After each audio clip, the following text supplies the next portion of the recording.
오늘 저희가 좀 살펴볼 내용은요. 만성질환, 특히 고혈압, 고지혈증, 당뇨 관리에 대한 새로운 시각을 제시하는 자료들입니다.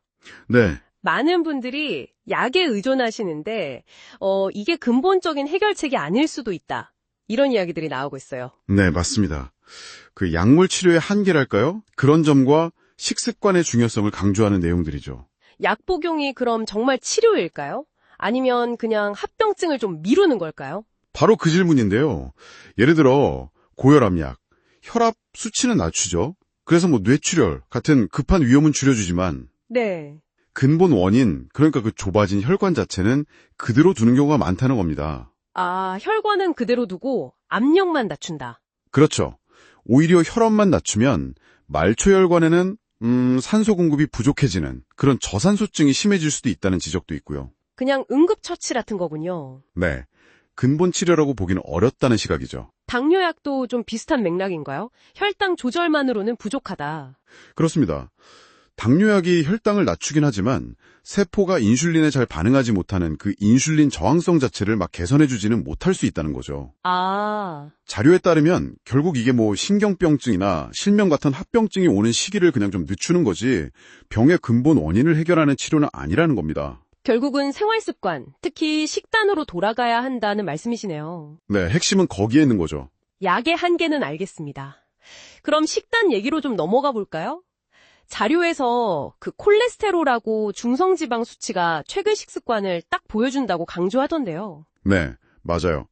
특히 그 중성지방 5천 나왔다는 사례 정말 충격적이죠. 5천이요. 정상치가 150 아닌가요? 네, 150 미만인데 5천이면 정말 심각한 거죠. 보통 혈액검사 수치는 최근 한 2주? 그 정도 식습관, 특히 지방 섭취량을 많이 반영하거든요. 아, 그렇군요. LDL 콜레스테롤은 낮을수록 좋다는 건 맞는데? 그 연구는 분명히 있습니다. 낮추는 게 심혈관 질환 예방에 도움이 된다는 건 맞는데 자료에서는 어떻게 낮추냐, 이게 중요하다는 거예요. 방법이 중요하다. 네, 식습관 개선 후 시 그냥 약에만 의존하면 글쎄요, 효과가 좀 떨어질 수 있다. 실패 확률이 높다. 이렇게 보는 거죠. 그럼 우리가 피해야 할 지방, 또 꼭 챙겨 먹어야 할 지방 뭐가 있을까요? 가장 피해야 할 건 역시 트랜스 지방, 마가린, 쇼트닝 이런 거요. 네. 그리고 염증 반영이랑 관련이 있을 수 있는 오메가6 지방도 너무 많이 먹는 건 안 좋다고 하고요. 특히 옥수수 사료 먹여 키운 육류에 많다고 하죠. 아, 옥수수 사료? 네. 고온 튀김이나 직화구이도 좀 피하는 게 좋고요. 반면에 오메가3가 풍부한 불포화 지방산은 적극적으로 먹어야 합니다. 염증 감소에 도움이 되니까요. 오메가3요? 예를 들면 어떤 게 있을까요? 들깨나 들기름. 근데 이건 산패되기 쉬우니까 한 달 안에 드시는 게 좋고요. 아, 그래서 통들깨로 밥에 넣거나. 그렇죠. 아니면 오일 풀링 같은 방법도 있고요. 아마씨, 호두, 잣 같은 견과류, 아보카도도 좋습니다. 올리브 오일은 엑스트라 버진으로 샐러드 드레싱 같은 데 쓰는 게 좋고요. 지방 얘기 잘 들었습니다. 그럼 탄수화물하고 단백질은요? 어떤 탄수화물은 피해야 할까요? 역시 정제 탄수화물, 단순당이죠.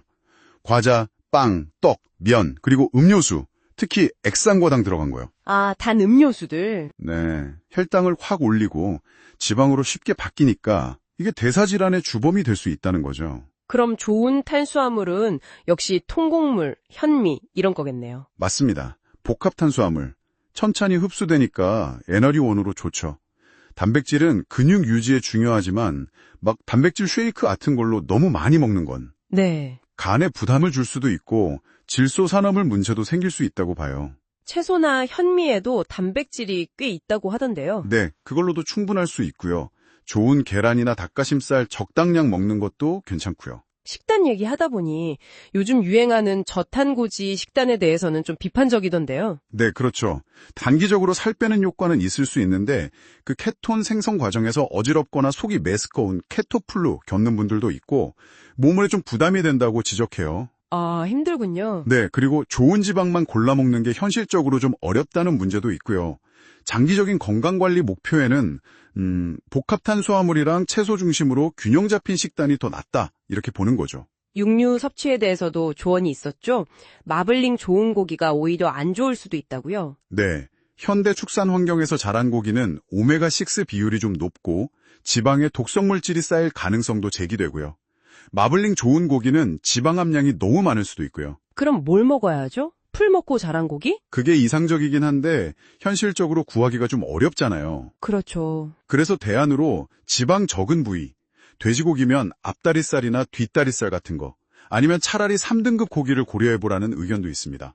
삼겹살은 좀 줄이는 게 좋다고 하고요. 식단에 운동 얘기도 빼놓을 수 없는데 단순히 칼로리 소모 그 이상이라고요? 네, 아주 중요한 지점입니다.